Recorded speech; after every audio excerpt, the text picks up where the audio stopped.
सदस्य होणार हे सांगण्यासाठी संभाजीराव आमदार जिल्हा परिषद सदस्य होणार हे सांगण्यासाठी कुठल्याही ज्योतिषाची गरज लागणार नाही.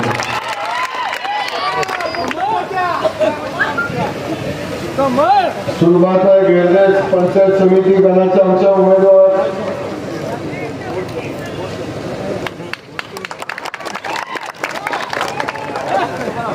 सामान्य कुटुंबातलं फडक्या कुटुंबातलं पण सातत्याने लोकांची सेवा करणारा हा पोरगा याच्या आसपाटीच्या पण आशीर्वाद उभे केले पाहिजे.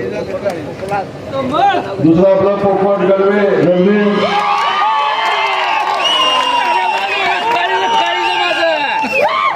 कायम हसतमुख असणारा लोकांच्यासाठी काम करणारा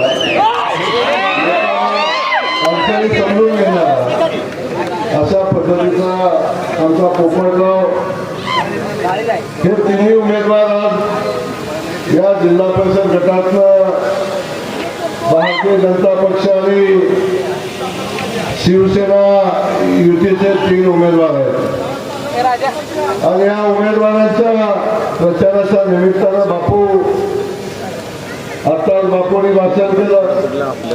मगाशी सचिन बोलला, संभाजीराव बोलले, पोपटराव बोलले आणि हे बोलत असताना या कुळा जिल्हा परिषद गटातल्या अनेक प्रश्नाच्या संदर्भातली भूमिका त्यांनी मांडली.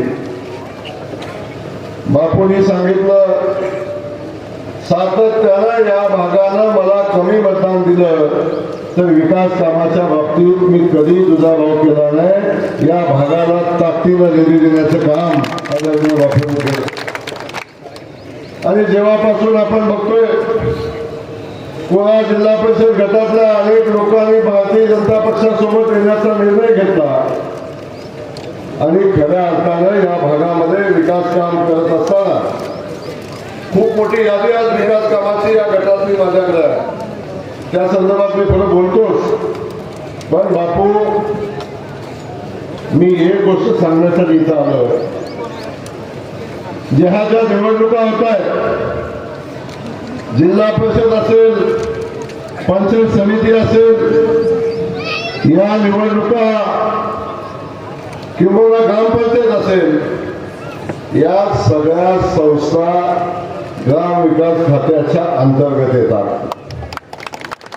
हा सगळ्या संस्था ग्राम विकास खात्याच्या अंतर्गत येतात.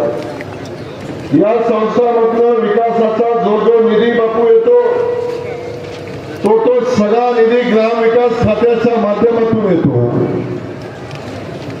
राहिलेला थोडाफार निधी येतो तो जिल्हा नियोजन मधनं डीपीडीसी मधनं येतो. आणि बापू,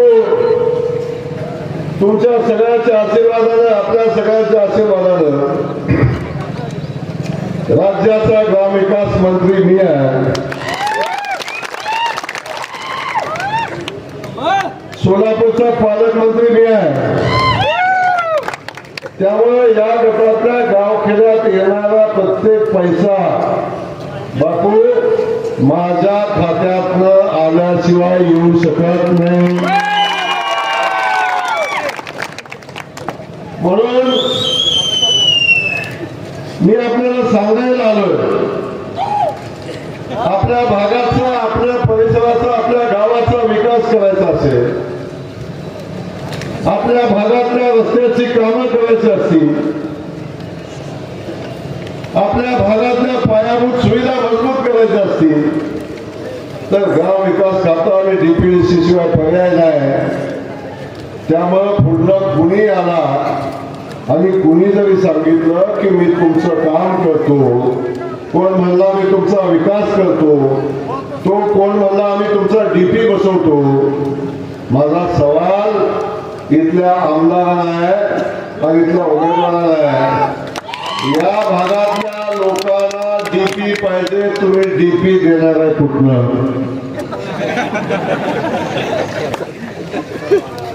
बापू, डीपी बसवायचा असला तरी पालकमंत्र्याकडे यायला लागतंय. रस्ता करायचा असला तरी पालकमंत्र्याकडे यायला लागतंय. या सगळ्या योजना ग्रामविकास खात्याच्या माध्यमातून होतात. मुख्यमंत्री सडक योजना ग्रामविकास खात्याकडं, 30-54 रस्ता ग्रामविकास खात्याकडं, 50-54 रस्ता करायचा आहे ग्रामविकास खात्याकडं, प्रधानमंत्री सडक योजना करायचे ग्रामविकास खात्याकडं, गावातलं गटर बांधायचे ग्रामविकास खात्याकडं, गावात मंदिर बांधायचे ग्रामविकास खात्याकडं, गावात हायवास पोल बसवायचे ग्रामविकास खात्याकडं, गावातलं स्मशानभूमी बांधायचे ग्रामविकास खात्याकडं, स्मशानभूमीतला आपला कट्टा बांधायचा आहे तो ग्रामविकास खात्याकडं. बापू समोर जे लोक त्यांना माझा सवाल आहे, या गावखेड्यातल्या लोकांचा प्रश्न सोडवायचा आहे, त्याचं काम करायचं आहे, तुम्ही कुणाकडे जाऊन पैसे मागणार आहे? पैसे मागायला कुणी आला बापू तर एक तर पालकमंत्र्याकडे यायला लागेल, नाहीतर ग्रामविकास मंत्र्याकडे यायला लागेल. आणि या ग्रामविकास मंत्र्याकडे बापू स्टेजवर बसलेले सगळे गडी येऊ शकतात. आता कोणतं सांगित असेल, कोणतं म्हणत असेल आमचं बी खूप चांगला संबंध आहे, आता तसलं चालणार नाही. आता बापू घटस्फोट झालेला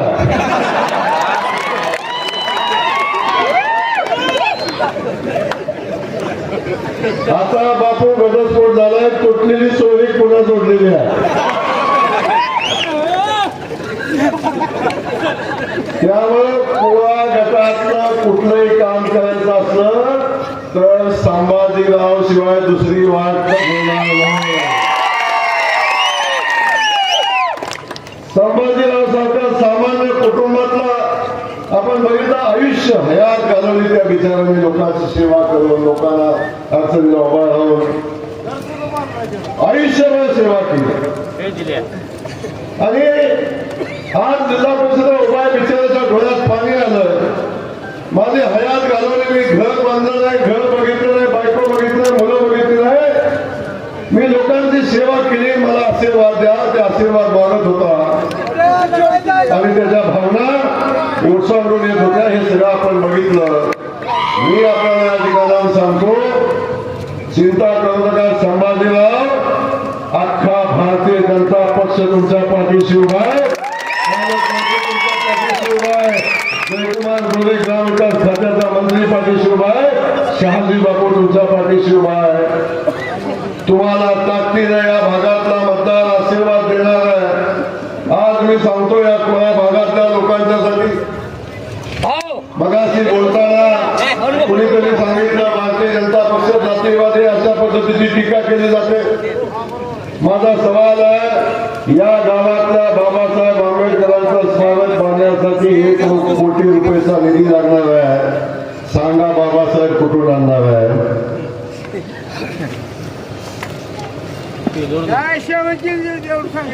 सांगा कुठून आणणार आहे? आज या ठिकाणी बापू मी जाहीर करतो, या गावातल्या आंबेडकरी समाजानं आमच्या ह्या पॅनलला आशीर्वाद द्या. 1 कोटी रुपयाचा आंबेडकर भवन बांधून देतो. या भागातल्या सगळ्या आंबेडकरी व्यक्तीचा सन्मान करण्याची भूमिका देतो.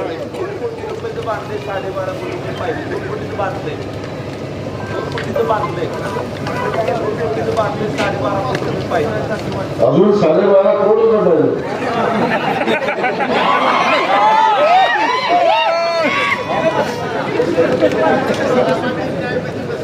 आज आपण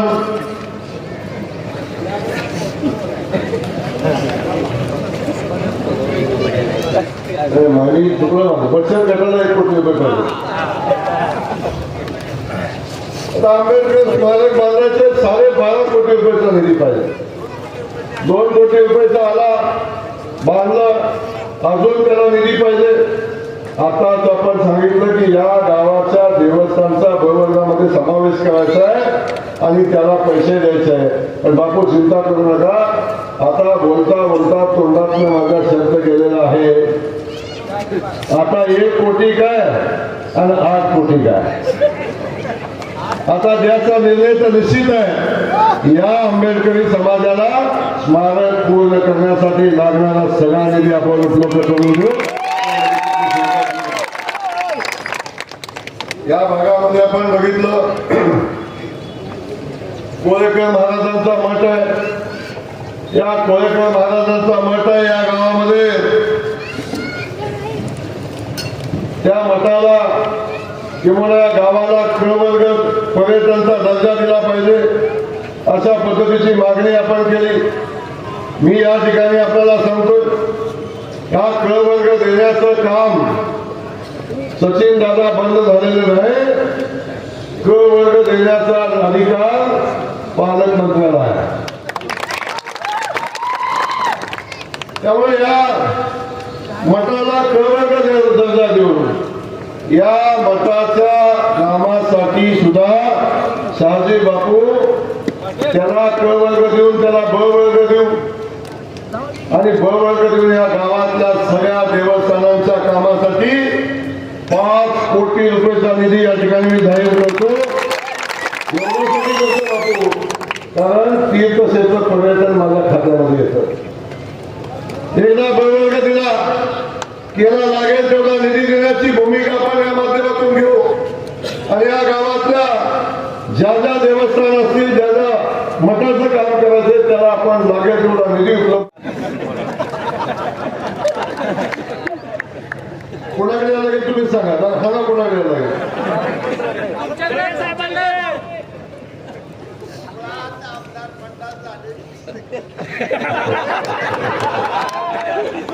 आता माझं बंद समजून घ्या. या हायवेचा बायपास करायचा त्याच्यासाठी आपण प्रयत्न करू.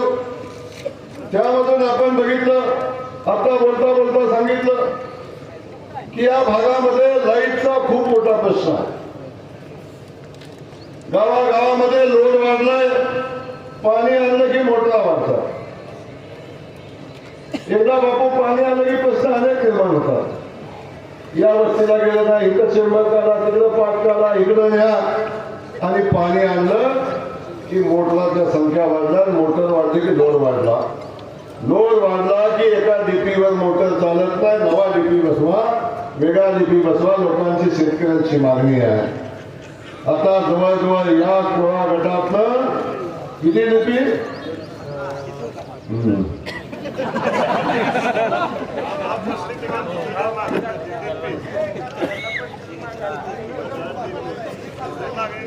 आता सगळ्यांची मागणी संभाजीराव आपण सगळ्यांनी सांगितलं की 50 डीपी आमच्या या कोळा गटात लागतील. आता माझा सवाल आहे उद्या येऊन इथं उत्तर पूजा होईल की भाऊ आमच्या शेतकरी बांधवांची मागणी आहे 50 डीपी पाहिजे. 50 डीपी या ठिकाणी उभा राहून हा जयकुमार गोरे या कोळे गटातल्या लोकजनतेला शेतकरी बांधवांना शब्द देतो फक्त तुम्ही संभाजीरावला निवडून द्या. इथलं दोन्ही पंचायत समिती सदस्य निवडून द्या. 50च्या 50 डीपी मंजूर करून देतो. फक्त इथं आलोय म्हणून बोलणार नाही. मी इथं आलोय म्हणून बोलणार नाही. तुमच्या गावचं दैवत कुठलं आहे. लक्ष्मीची शपथ घेऊन सांगतो 50च्या 50 असं म्हणणार. एक डीपी माझा पुढच्याला विनंती तुम्ही एकच बसवा. मी 50 बसवून देतो. एक बसवा.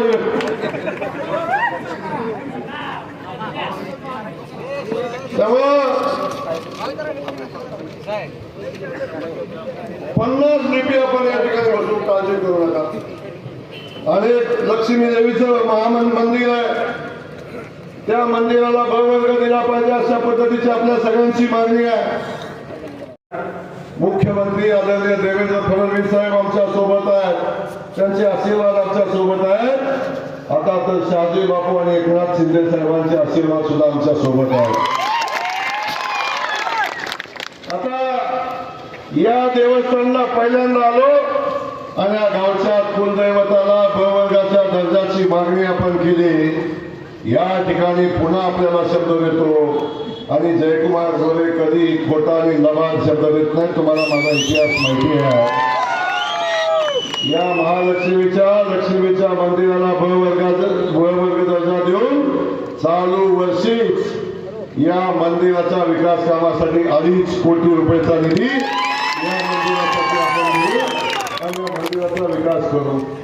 तुम्ही बापू म्हणाल याला हे जयाभाऊ सगळं देतो म्हणतोय,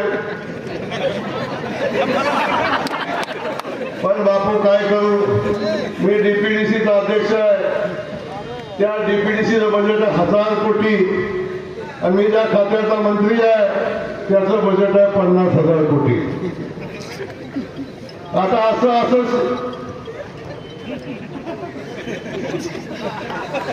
गळून पडलं तरी कोणाचं काम संपलं. त्यामुळं शेवटी या सगळ्या गोष्टी आपल्या सगळ्यांच्या आशीर्वादाने मला मिळालेल्या. आदरणीय भारतीय जनता पक्षाचे नेते देवेंद्रजींच्या आशीर्वादानं आपल्या सगळ्यांचं मत मला देता येत नाही, पण तुमच्या सगळ्यांचे आशीर्वाद सातत्याने गरिबाच्या पोरासोबत राहिलेले आहेत त्याची जाणीव मला. आणि या सगळ्या तुमच्या सगळ्यांच्या आशीर्वादानं रुपयाची मागणी केलेली आहे. 1 कोटी रुपये निधी 5 वर्षात तुझ्या गावाला देऊन देणार, काळजी करू नको. त्यामुळं ही सगळी गरिबाची पोरं आहे. इथं राजकारण करायला कोणावर टीका करायला मिळालो नाही. बाकी सगळे विषय बाजूला ठेवा. आपण सातत्याने बघितलं असेल गणपतराव आम्हाने या भागाचं विकासाचं काम सातत्याने केलं. आपल्या गोरगरीब जनतेला न्याय देण्याची भूमिका सातत्याने घेतली असली तर त्याच्या मागं त्यांच्याच विचाराचा वारसा घेऊन हा जयकुमार गोरे पण काम करतो. सातत्यानं त्यांनी जे धोरण अवलंबलं ते धोरण पुढे घेऊन जाण्याचं काम करतो. बापू आपण सगळ्यांनी विकासाची भूमिका घेऊन पुढे. आज मी आपल्याला सांगतो या गावातले अनेक प्रश्न आहेत, या भागातले अनेक प्रश्न आहेत. खास करून सचिन, मी तुला मनापासून धन्यवाद देईन. इथं उमेदवारीसाठी हनावण्या होत्या, मला उमेदवारी दे त्याला उमेदवारी दे चालतंय, पण संभाजीराव दोघं तुम्ही मजबूत उमेदवार होता. पण संभाजीरावला सांगितलं, सचिन मला म्हणला भाऊ मला अजून फार संधी आहे, तुम्ही मला कुठेही घ्याल, पण संभाजीरावला आता ताकद देण्याची वेळ आली. संभाजीरावसाठी मी मागं घेतोय. आणि तेव्हा सचिनचे टाळ्या वाजवून सगळ्यांनी स्वागत करा, त्याला धन्यवाद करा की असं त्यागाची भूमिका घेणारा हा सहकारी या ठिकाणी आपला. आता बघितलं मला कॉलेजला असताना पण एवढ्या चिठ्ठ्या कवा झाल्या नाही.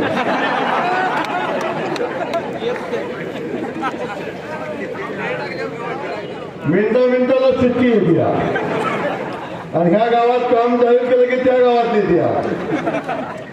बाळमामा मंदिर कुठं पांढरे वस्तीला बाळमामा मंदिर नवीन होतंय, त्याला 20 लाख रुपये पाहिजेत. आता या स्टेजमध्ये जाहीर करतो त्या बाळमामाच्या मंदिराला 20 लाख रुपयाचा निधी मी माझ्या डीपीडीसीला देतो, देतो, काळजी करू नका. दुसरी चिठ्ठी आली लोणारी समाज बांधवांचं. खास करून खूप मोठ्या संख्येत आमचा लोणारी समाज बांधव आहे. याही बांधवाला मी मनापासून धन्यवाद देईन. माझ्या तालुक्यामध्ये माझ्या पाठीशी उभा राहतो. माझ्या तालुक्यामध्ये भोजलीनाथचं मंदिर आहे, आमच्या लोणारी समाजाचं आराध्य दैवत आहे. त्या मंदिरासाठी मोठ्या वडीचा निधी मंजूर केला आणि डोंगरावर जाण्यासाठी आम्ही रस्ता जवळजवळ 12 कोटी रुपयाचा रस्ता मंजूर केला आहे. आमची भूमिका घ्या आणि जो आपला प्रश्न सोडवू शकतो त्याच्या पाठीशी उभं राहण्याची भूमिका पण घ्या. आपला गावकऱ्याचा विषय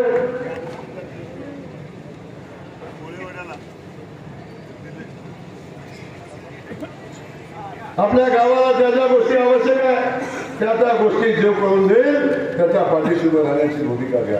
दिल्लीमध्ये मोदीजींचं सरकार आहे, मुंबईमध्ये फडणवीस साहेब शिंदे साहेबांचं सरकार आहे आणि जिल्ह्यामध्ये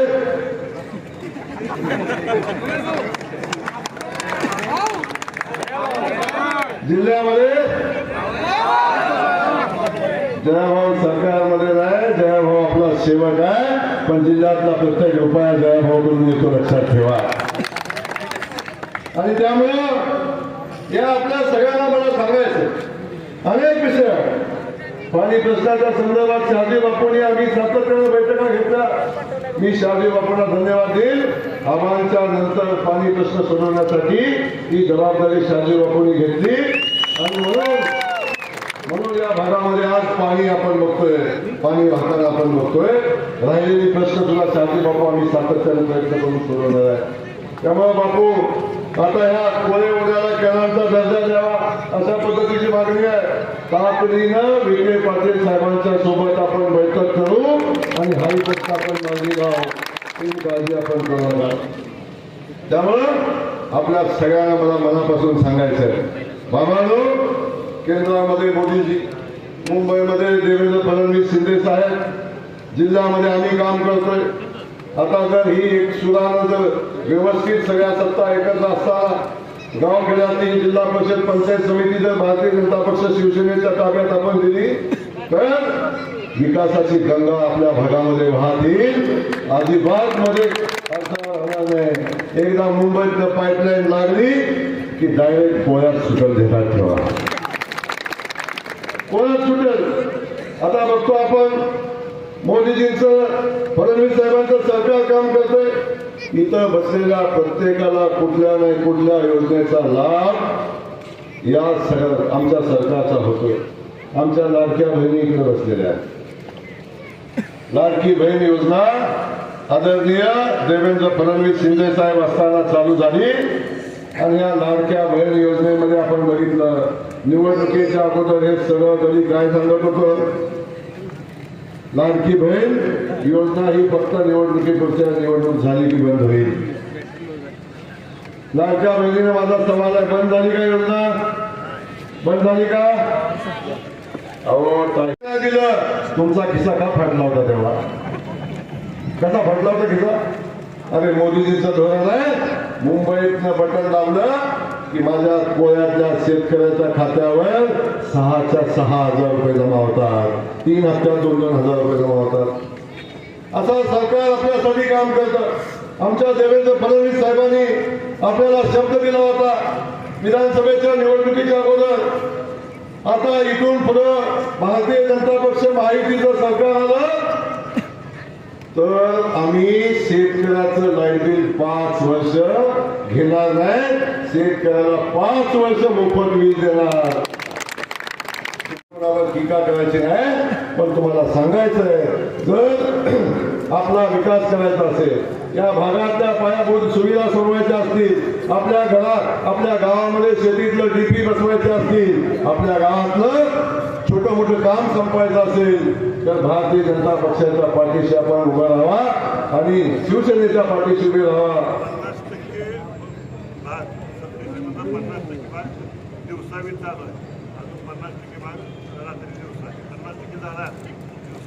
आता संभाजीनगर माझं भाषण संपून देणार नाही.